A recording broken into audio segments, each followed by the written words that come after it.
Hello, YouTube family. Well, I don't know about you, but I'm getting the itch to start gardening again. And it doesn't help that the seed companies keep sending me their catalogs. It just makes it worse. But before we get started this year, I want to share what Lynn and I work to do each year to make our garden as productive as possible.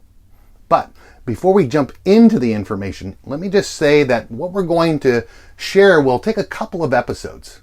Now, if you were hoping to get the information in one short TikTok-like video, this is not that.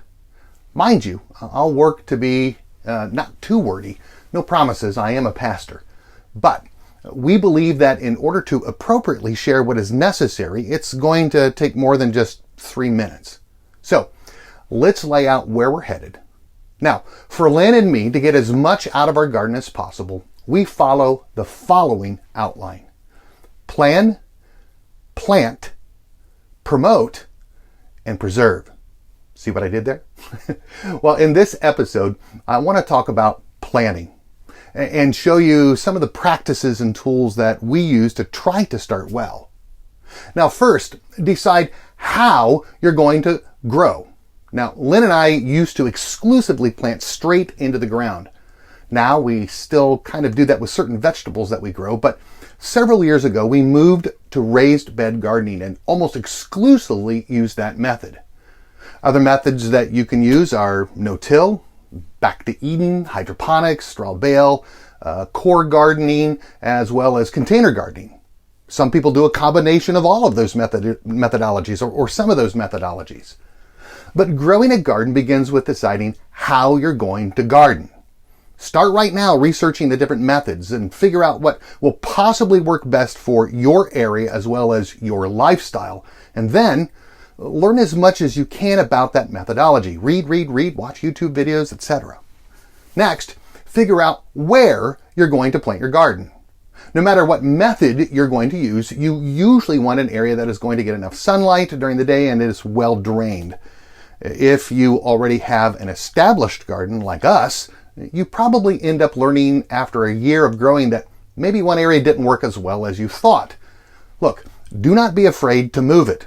You're never married into one method or one place. Now, one more thing to consider. How close is it to your water, your tools, your fertilizer, and things such as that?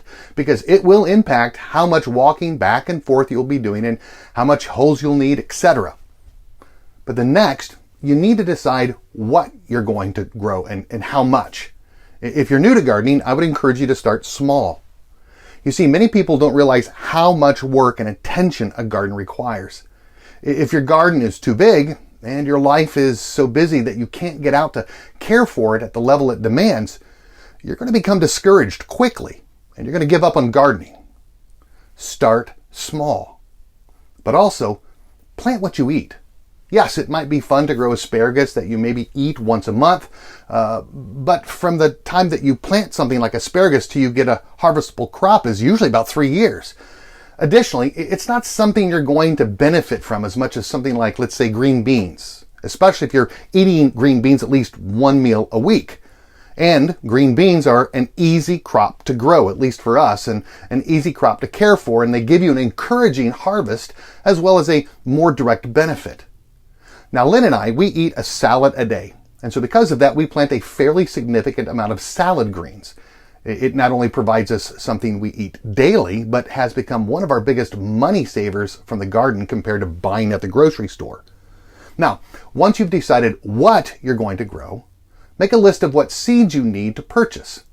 If you're an established gardener, you should be doing a seed inventory at the end of every growing season or no later than during the Christmas New Year season. So let me show you how simple this is to do. And remember, we're established gardeners, so this is going to look differently if you're starting out brand new. So let's move to that on the computer really quick or on my countertop. As I've said before, things like this isn't rocket science. For those who are starting a garden for the first time, you basically make a list of the things that you want to grow and then order it. For those who have an established garden, it is good to take an inventory of all the seeds that you have and then compare it to what you want to grow that year and then simply make a buy list. Yesterday, we ended up getting one of our shipments from Johnny's Selected Seeds. And that ended up providing us with our green beans that we're going to do for the year, as well as some more of our salad mix that we need for the year ahead. Now, Johnny's didn't have everything I wanted. Remember, I said that you've got to get those orders in quickly or you might miss out. So we ended up having to order some things from Burpee, and those should be coming within the next couple of weeks. Now, the reason for this is that many of the seed catalogs will run out or run low on the type of seed that you want to purchase. Yes, you can get seeds at the big box store, but we have found that the quality of seeds to be much better when you order directly from the company. Our favorite seed companies that we use are Johnny's Selected Seeds, Haas Tools, yes, they're a seed company, and Burpee, in that order. We'll leave links below in the description. So get your seeds ordered as soon as you can so you get what you want and you're not having to panic finding something at Walmart or one of the other big box stores and you end up getting something that you really didn't want at all. Well, finally, draw a simple diagram of how you're going to lay out your garden. Len and I have graduated from using colored pencils and paper to using our computer. So let me show you how we do this now. It's nothing special. We've done this in Microsoft Publisher and we're now using Microsoft Word. Look, you can use the back of a cardboard pizza box for all I care. I just know that it's good for a gardener to figure out how they're going to lay out their garden from year to year. So let me show you what we do. I'll flip this around to the computer. Here's our layout. Again, we used to do this with graph paper and colored pencils. You can do it any way you want. But what's nice about this, it helps us not only with the layout of our garden from year to year, but to help remind us of what we grew in the previous years. We want to make sure that we aren't overplanting certain plants that are nitrogen hungry, or maybe we're going to be planting nitrogen fixers into the soil. We want to remind ourselves of where we've planted things so that we might improve soil health as well as insect control.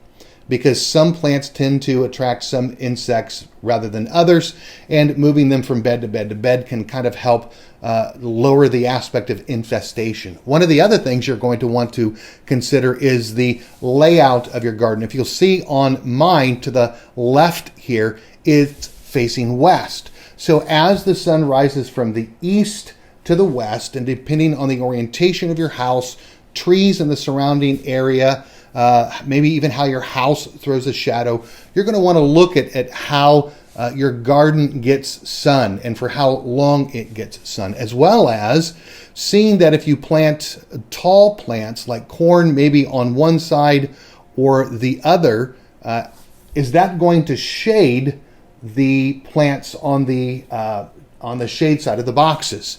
In other words, if I plant tall stuff here and the way the sun works, it throws a lot of shade onto these two boxes, is it going to negatively affect that?